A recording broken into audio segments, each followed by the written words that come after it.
Hey y'all, so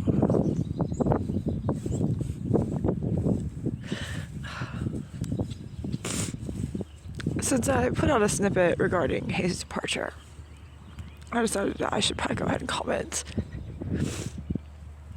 on Christopher's execution.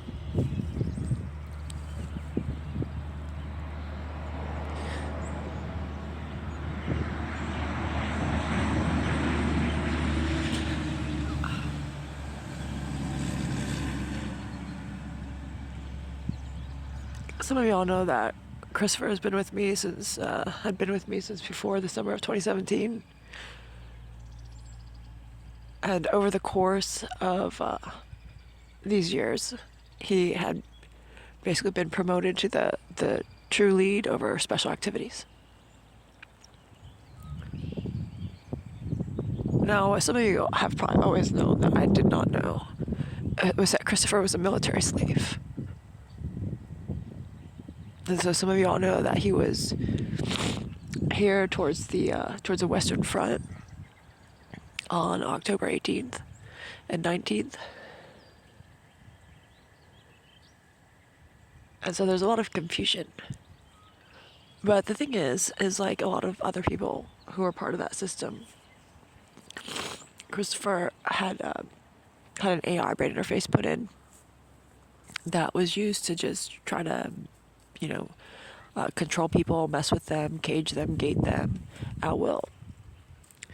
And so even prior to that,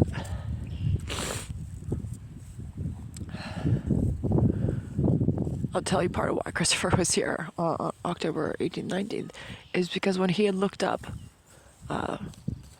cob house, what a cob house is, okay, which is a house built with like straw and clay and sand, it showed him houses built out of skulls. Okay, which can seem like somebody would be able to overcome that, but when you've basically been put into AI brain interface hell, a lot of things can happen. But in any case,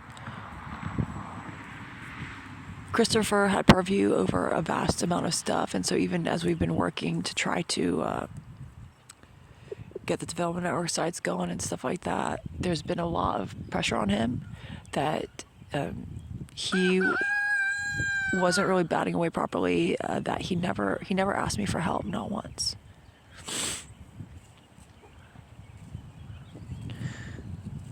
So I myself am not sure what exactly happened in the weeks and months leading up to Christopher's execution. But what I have been at least led to believe is that after he and his wife got pregnant, she aborted the baby and then killed herself because they didn't believe in a world where they would be able to be okay.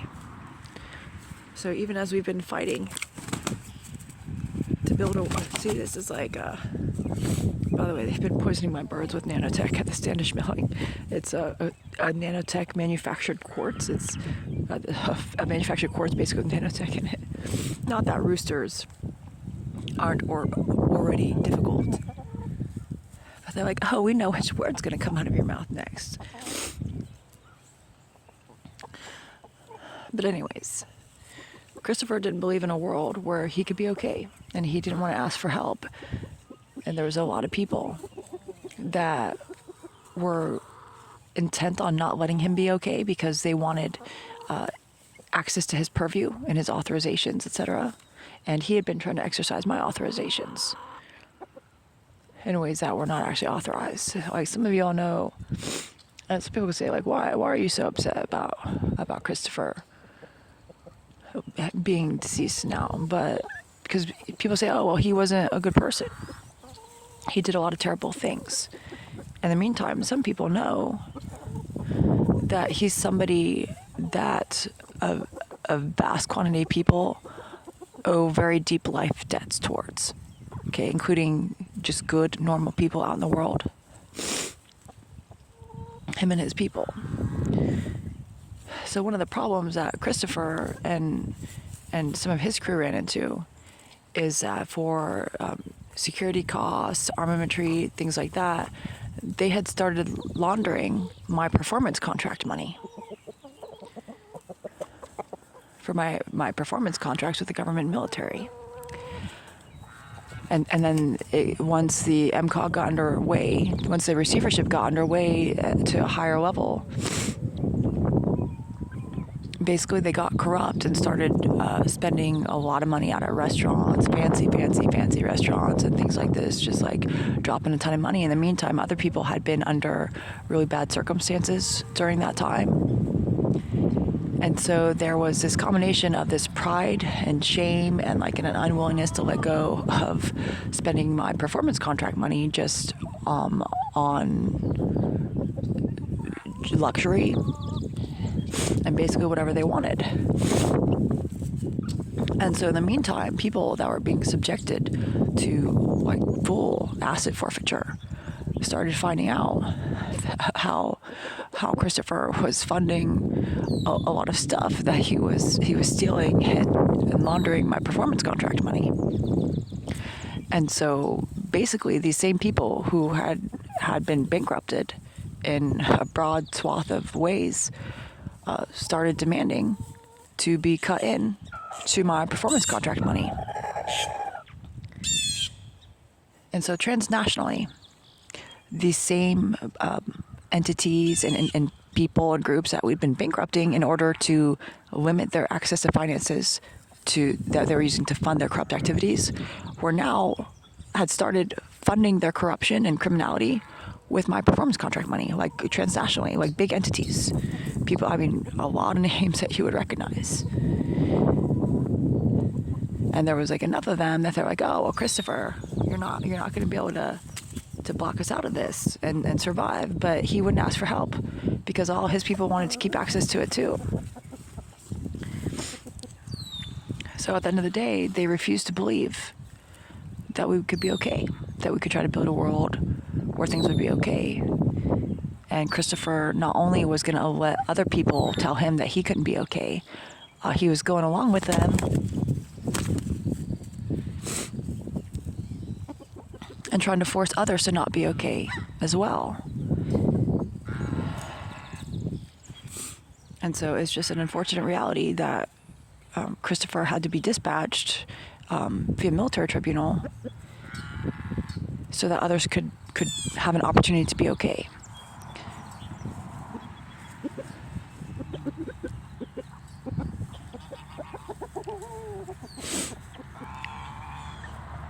And so I know some people are really upset, and they're really upset with me because since then, the operational tempo of the warfare, I guess you could say, has changed a little bit.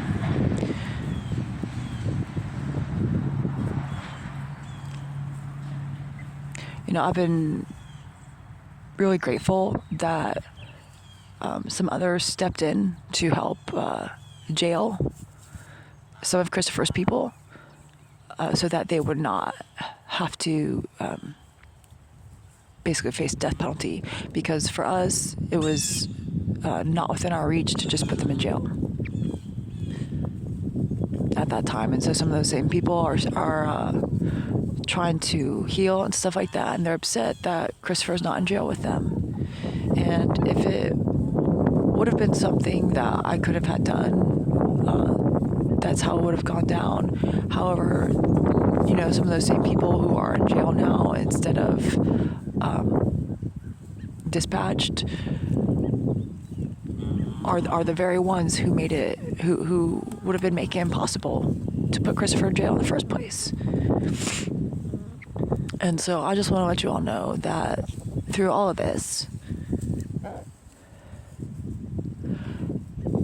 I do deeply believe that Christopher would have wanted a world where those people could be okay, and that we would still have a chance to build a good future for him to be able to come back into.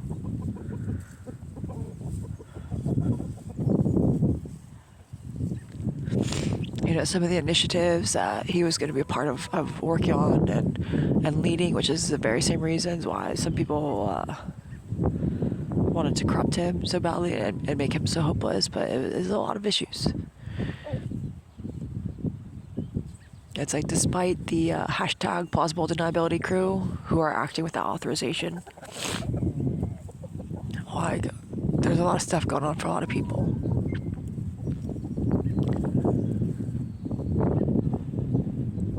So even as some of those crew who were lucky enough to be able to be put to jail, as some of them get some access to things and stuff like that, I just want you guys to remember that part of the fight here is to keep working towards, building a good current time as well as a good future for people to be able to come back into, instead of people just being trapped in the kinds of hells that some of you all came out of.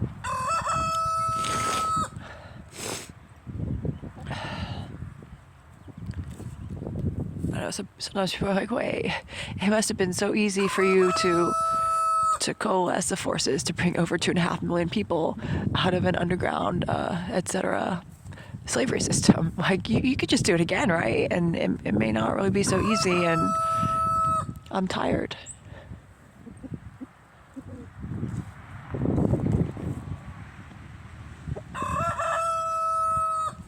So I just want to remind you all that aligning your intent and your words and your actions with integrity still matters.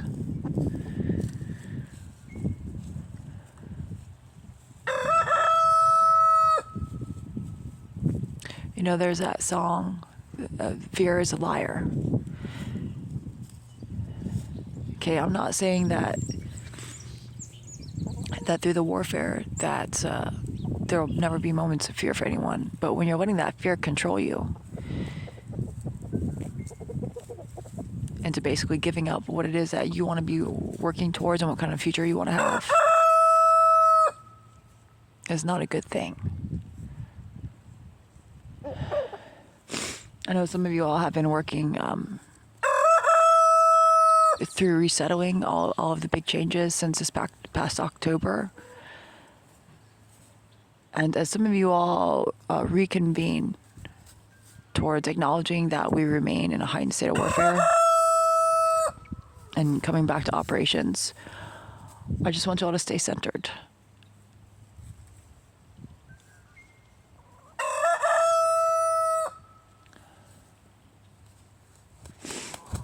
So as for me, I would have really liked to have been out to the Eastern Mojave site and to Vandenberg, etc. by now. But there's a lot of reasons why I'm here right now. I've thought about trying to head out that way in June, but it's really complicated because it's so very heavily, violently contested.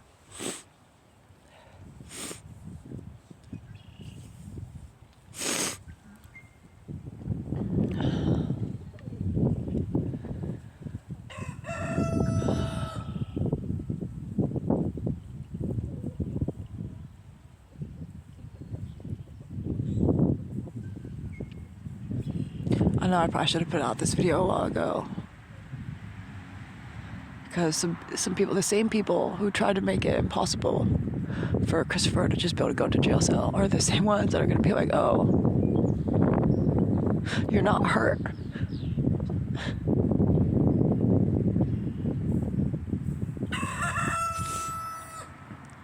Which is obviously not true. Well, this is supposed to say, oh, it's really obvious, but I'm angry. That's what I am. I'm very angry at a lot of people.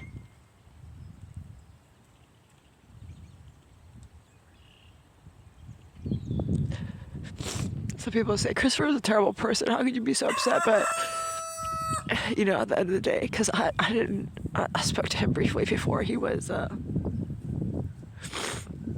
terminated, but my one regret is that I wish I would have told him, you know what, you're a hero. That would have been, I was so blindsided, I think, that I wasn't quite thinking straight.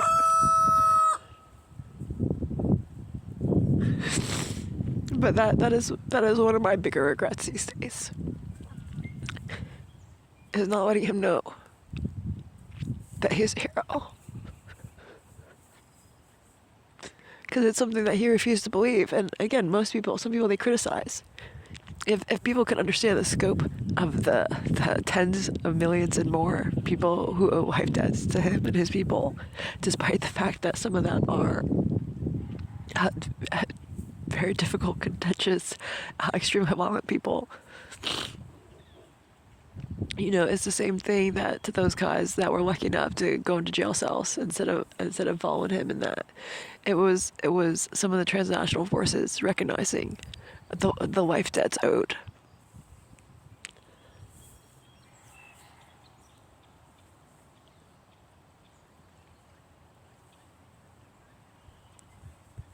So it wasn't really a favor that they were trying to do for you guys. It was an acknowledgement of the life debts owed.